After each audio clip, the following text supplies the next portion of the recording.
बिस्मिल्लाहिर्रहमानिर्रहीम। अस्सलाम वालेकुम स्टूडेंट्स। इंट्रोडक्शन टू कंप्यूटर्स की वीडियो लेक्चर सीरीज के सिलसिले में आज हम जिस टॉपिक के ऊपर बात करने के लिए जा रहे हैं वो है basically difference between the different memories, यानी कि डिफरेंट स्टोरेज डिवाइसेस। तो आज का ये टॉपिक जो है ये सिलेक्ट करने की वजह ये हुई है कि स्टूडेंट्स जो हैं उनमें काफ़ी सारी कन्फ्यूजन थी, क्योंकि पिछले लेक्चर्स में हमने डिफरेंट मेमोरीज के मुतालिक पढ़ा, जिसमें सबसे पहले हमने प्राइमरी मेमोरी जिसे हम रैम और रोम कहते हैं उनके मुतालिक पढ़ा, उनकी हमने कुछ टाइप्स पढ़ी। उसके बाद हमने सेकेंडरी स्टोरेज डिवाइसेस की बात की, उनके मुतालिक हमने जाना कि सेकेंडरी स्टोरेज डिवाइसेस क्या होती हैं और ये किस तरह से काम करती हैं। तो काफ़ी सारे स्टूडेंट्स जो हैं उनकी तरफ से क्यूरीज आ रही थी, यानी कि वो डाउटफुल थे कि भाई इनमें आखिर डिफरेंस क्या है। सबकी सब जो है वो मेमोरीज तो हैं, हर एक का काम क्या है वो चीज़ों को स्टोर करवाना है। फॉर एग्जांपल अगर हम वो बेसिक डिफरेंस की बात करें तो रैम में क्या डिफरेंस है। रैम में तो बेसिकली सबसे जो है ये मुनफरिद इस सेंस में है कि रैम जो होती है इसमें डाटा वोलेटाइल होती है। इसमें जैसे ही हम पावर को शट जो है वो ऑफ करते हैं, रैम में से सारे का सारा डाटा जो है वो खत्म हो जाता है, इरेज हो जाता है। तो चलिए रैम की बात तो यहाँ तक ठीक है कि रैम जो है ये एक वोलेटाइल मेमोरी है, बाकी तमाम की तमाम मेमोरी से डिफरेंस है। लेकिन जो रोम है ये किस काम के लिए इस्तेमाल होती है, फिर उसकी जगह पे क्यों हार्ड डिस्क हम क्यों नहीं इस्तेमाल कर सकते, या हार्ड डिस्क की जगह पे हम रोम क्यों नहीं इस्तेमाल कर सकते। तो इसके बारे में आज हम डिटेल से पढ़ेंगे और जो मेन डिफरेंसेस हैं वो समझने की कोशिश करेंगे। तो सबसे पहले स्टूडेंट्स मैं आपको ये बताता हूं कि रैम और रोम जो है ये दोनों कौन सी मेमोरीज हैं। ये प्राइमरी मेमोरीज हैं, जिस तरह से मैंने यहां पे लिखा है कि रैम और रोम जो है इन्हें हम आमतौर पे क्या कहते हैं, मेमोरीज कहते हैं, मेमोरी कहा जाता है। अगर मेमोरी की बात करें वैसे इसे भी हम मेमोरी कह सकते हैं, इसे भी हम स्टोरेज डिवाइस कह सकते हैं। लेकिन मैं एक आम जनरल जो हमारे आम तौर पे जो चलता है वो ये है कि हम रैम के लिए क्या इस्तेमाल करते हैं वर्ड, प्राइमरी मेमोरी के लिए हम आमतौर पे मेमोरी का लफ्ज इस्तेमाल कर लेते हैं। जबकि अगर हम बात करें स्टोरेज डिवाइसेस की, यानी कि ऐसी डिवाइसेस जिसमें हार्ड डिस्क है, सॉलिड स्टेट ड्राइव है या फिर फ्लैश मेमोरी है, इनके लिए अगर हम बात करें तो हम आमतौर पे लफ्ज जो इस्तेमाल करते हैं वो कौन सा इस्तेमाल करते हैं, स्टोरेज का लफ्ज इस्तेमाल करते हैं। वहां पे हम मेमोरी का लफ्ज इस्तेमाल करते हैं। तो अगर स्टोरेज का लफ्ज इस्तेमाल करें तो फिर आप समझ जाएं कि इनकी बात हो रही है, और अगर मेमोरी का लफ्ज जो है इस्तेमाल करें तो आप समझ जाएं कि किसकी बात हो रही है, रैम और रोम की बात हो रही है। तो अब हम देखते हैं रैम जो है ना स्टूडेंट्स, इसके बगैर कंप्यूटर सिस्टम नहीं चल सकता।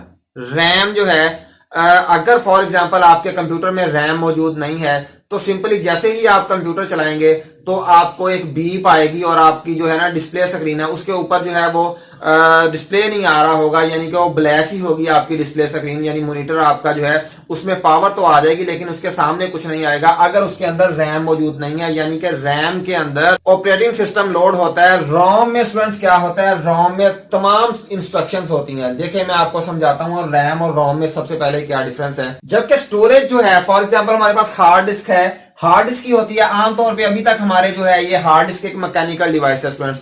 मैकेनिकल डिवाइस का क्या मतलब है कि इसके अंदर मोटर लगी हुई होती है और मोटर जो है वो घुमा रही होती है, किसे भला, वो सीडीज को घुमा रही होती है, जो इसके ऊपर सीडीज लगी हुई होती हैं। ये मोटर जो है ये किसे उसे घुमा रही होती है, मोटर सीडीज को इस तरह से वो रेवोल्यूट करती है, सीडीज को इस तरह से वो घुमाती है। जब घुमाती है तो उसके ऊपर हेड लगा हुआ होता है जो सीडी से रीड कर रहा होता है। तो हार्ड डिस्क मैकेनिकल होती है। मैकेनिकल मैं फिर एक दफा बता देता हूं क्योंकि इसके अंदर मोटरें होती हैं, ये मोटर्स होती हैं और इन मोटर्स की वजह से हम इसे क्या कहते हैं, मैकेनिकल कहते हैं। जबकि ये जो सॉलिड स्टेट ड्राइव है या फिर ये फ्लैश मेमोरी जो है ये स्टूडेंट्स जो है ये इसके अंदर मोटर्स नहीं होती बल्कि ये सेमीकंडक्टर मेमोरी होती है। इसमें आईसी लगे हुए होते हैं। तो आईसी में आपको पता है, अगर आप एक आईसी को देखें तो क्या आईसी के अंदर मोटर होती है, बिल्कुल कोई मोटर नहीं होती। वहां पे सिंपली आप रीड और राइट कर सकते हैं, उसका मेथड जो भी हो हम उसे कंसर्न नहीं है। तो कंक्लूडिंग पॉइंट यहां तक ये है कि रैम के बगैर स्टूडेंट्स जो है ये कंप्यूटर नहीं चल सकता। कंप्यूटर जो है उसका डिस्प्ले भी नहीं आता।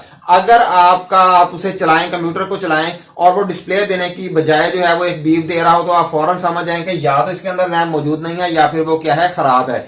और अगर फॉर एग्जांपल हम हार्ड डिस्क की बात करें तो हार्ड डिस्क जो है इसके बगैर कंप्यूटर सिस्टम जो है उसका डिस्प्ले भी आता है और कंप्यूटर सिस्टम चलाया भी जा सकता है, किसी और मेमोरी को स्टोरेज के लिए जो है वो इस्तेमाल किया जा सकता है। अब रैम जो है ये टेम्पररी मेमोरी इसलिए है कि जो भी कंप्यूटर ने प्रोग्राम, सीपीयू ने जो भी चीज को चलाना है वो किसके तरीके से चलाना है, वो रैम के अंदर लेके आना है पहले और फिर वहां से चलाना है। रैम जो है ये सीपीयू की वर्कशॉप है, जो भी चीज चलानी है पहले रैम में लेके आनी है फिर उसके बाद यहां से चलेगी। और जो हार्ड डिस्क है ये किस काम में इस्तेमाल होती है, ये मैस स्टोरेज के लिए, ज्यादा जहां भी हमने चीजों को स्टोर करवाना है तो परमानेंटली स्टोर करवाना है तो उसके लिए हम क्या इस्तेमाल करते हैं, हार्ड डिस्क को फॉर एग्जाम्पल इस्तेमाल करते हैं। ये इनमें से कोई भी इस्तेमाल कर सकते हैं। तो फॉर एग्जांपल हमने ऑपरेटिंग सिस्टम जिस तरह से विंडो इंस्टॉल करते हैं, विंडो कहां पे स्टोर होती है? जब इंस्टॉल किया जाता है तो वो डेफिनेटली किसमें स्टोर होती है? हार्ड डिस्क के अंदर आगे स्टोर होती है। अब हार्ड जब कंप्यूटर चल रहा होता है तो डेफिनेटली वो बूट कर रहा होता है, तो हार्ड डिस्क में से डाटा उठा के कहां पे लाया जा रहा होता है? रैम के अंदर। आप देखते हैं कि कंप्यूटर सिस्टम जब बूट होता है, आप कहते हैं बूट हो रहा है, वो काफी टाइम ले रहा है, तो क्या क्यों टाइम ले रहा होता है? बेसिकली यही काम हो रहा होता है कि हार्ड डिस्क में से वो विंडो जो हमने वहां पे रखी हुई है वो उठा के सीपीयू कहां पे ला रहा होता है? रैम के अंदर ला रहा होता है, और यहां पे आके उसे चला रहा होता है। अच्छा चलिए, अब यहां पे मैं रोम की बात करूंगा। इस पॉइंट पे रोम की बात इसलिए करूंगा क्योंकि जब हम कंप्यूटर सिस्टम को कौन कंट्रोल करता है? कंप्यूटर सिस्टम को ऑपरेटिंग सिस्टम यानी विंडोज कंट्रोल करती है। तो विंडोज जब तक यहां से वो सीपीयू यहां तक लेके आ रहा होता है, ये उसे इंस्ट्रक्शंस कौन देता है कि भाई यहां पे हार्ड डिस्क की इस जगह पे जो है वो विंडो पड़ी हुई है, इसे उठा के यहां पे ले आओ। अब ये कंप्यूटर सिस्टम जो है ये तो एक मशीन है। कंप्यूटर सिस्टम इंसान के दिमाग की तरह से नहीं है कि इसने खुद से सोच लिया कि यार वहां पे पड़ी होगी, वहां से ढूंढूं, ये कर लूं, वो कर लूं। वो तो एक मशीन है, उसे क्या पता कि मैंने क्या काम करना है। तो वो वाली इंस्ट्रक्शंस जो इस ऑपरेटिंग सिस्टम यानी विंडो के लोड होने से पहले कंप्यूटर को दी जाती हैं, वो कहां पे स्टोर होती हैं? वो वाली इंस्ट्रक्शंस स्टूडेंट्स रोम में जो है वो स्टोर होती हैं। जिस तरह से अक्सर जगहों पे होता है ना स्टूडेंट्स कि अगर फॉर एग्जांपल किसी जगह पे एजिटेशन हो गई है, कोई प्रॉब्लम हो गई है, तो सबसे पहले वहां पे कौन पहुंचता है? पुलिस पहुंचती है।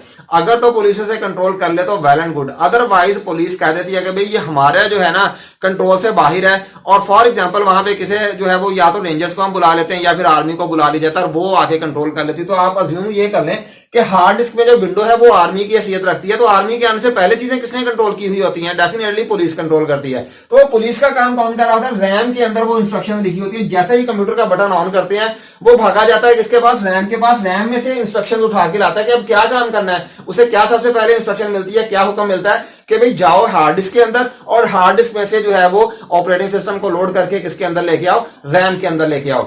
तो रोम के अंदर स्टूडेंट्स जो है वो इंस्ट्रक्शंस कौन लिख रहा होता है? वो जो वेंडर होता है जिसने वो सिस्टम बनाया हुआ होता है, उसने वो इंस्ट्रक्शन लिखी होती है। फॉर एग्जांपल आप सिस्टम को चलाते हैं और सामने डेल लिखा हुआ आ जाता है, कॉम्पैक्ट लिखा हुआ आ जाता है, आईबीएम लिखा हुआ आ जाता है, तो वो भी आप कहां से लेके आता है? उठा के सारी की सारी चीजें रोम के अंदर से लेके आता है, और वो पहले सबसे रैम में ही लोड होती हैं, फिर रैम को ऑर्डर, वो सीपीयू को ऑर्डर मिलता है कि वो जाके हार्ड डिस्क में से उठा के लाए और कहां पे रख दे? रैम के अंदर ले आए। अब स्टूडेंट्स आपको समझ आ गई होगी कि रैम जो है ये क्या हैसियत रखती है, और ये सेकेंडरी मेमोरी जो है ये क्या हैसियत रखती है। रैम के बगैर कंप्यूटर सिस्टम बिल्कुल नहीं चल सकता। और मैं आपको एक और इजाफी बात ये बताऊं कि कई दफा रैम छोटी पड़ जाती है, क्योंकि रैम अब तो काफी ज्यादा 8 GB और इससे भी ज्यादा हम इस्तेमाल करते हैं अपने कंप्यूटर्स के अंदर, लेकिन कई दफा रैम छोटी पड़ जाती है तो हार्ड डिस्क के भी कुछ हिस्से को रैम के तौर पे इस्तेमाल कर सकते हैं, इसे वर्चुअल मेमोरी के साथ हम डिनोट करते हैं। तो इस तरह से हम जो है वो यूटिलाइज करते हैं कंप्यूटर सिस्टम जो है वो इन तमाम किस्म की जो हमारे पास मेमोरीज हैं, ये मेमोरी हायरार्की है बेसिकली। तो मैं आपको मेमोरी हायरार्की भी बता दूं। फॉर एग्जांपल ये हमारे पास सीपीयू है, सीपीयू के बाद हमारे पास क्या होती है स्टूडेंट्स? हमारे पास यहाँ पे कैशे मेमोरी होती है। कैशे मेमोरी या कैश मेमोरी भी इसे कह लेते हैं। कैश मेमोरी के बाद नेक्स्ट जो हायरार्की में हमारे पास मेमोरी है वो स्टूडेंट्स कौन सी है?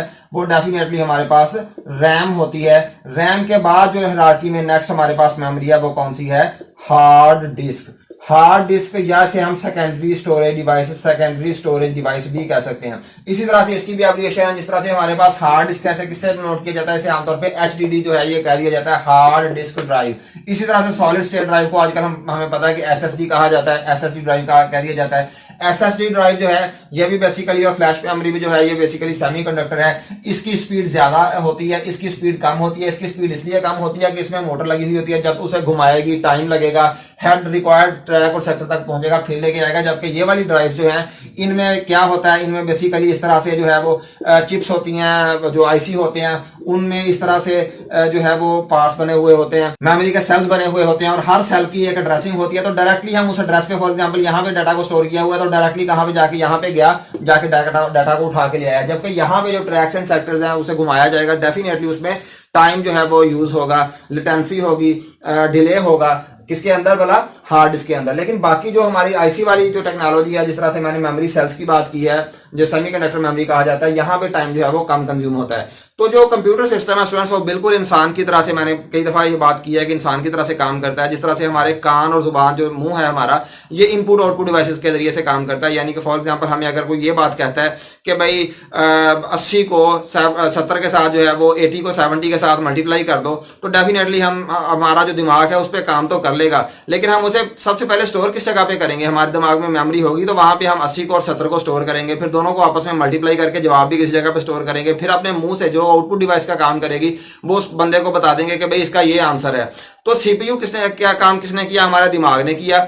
इसी तरह से स्टोरेज का काम किसने किया? वो भी हमारे दिमाग में किया। दिमाग का एक हिस्सा बतौर इंटेलिजेंस के तौर पे काम कर रहा है, एक स्टोरेज के तौर पे काम कर रहा है, और हमारी कान जो है वो बतौर इनपुट के तौर पे, जिसने सुना, किसी ने हमें कहा कि भाई ये काम कर दो, तो हमारे कानों ने बतौर इनपुट डिवाइस और हमारे मुंह ने बतौर आउटपुट डिवाइस के स्टूडेंट्स जो है वो काम किया है। तो उम्मीद करता हूँ स्टूडेंट्स आपने इनके डिफरेंस को, जो बेसिक डिफरेंस है इनमें, उसे अच्छी तरह से समझ लिया होगा, अंडरस्टैंड कर लिया होगा। इंशाल्लाह नेक्स्ट लेक्चर में किसी और टॉपिक के साथ हाजिर होंगे, तब तक के लिए अल्लाह हाफिज।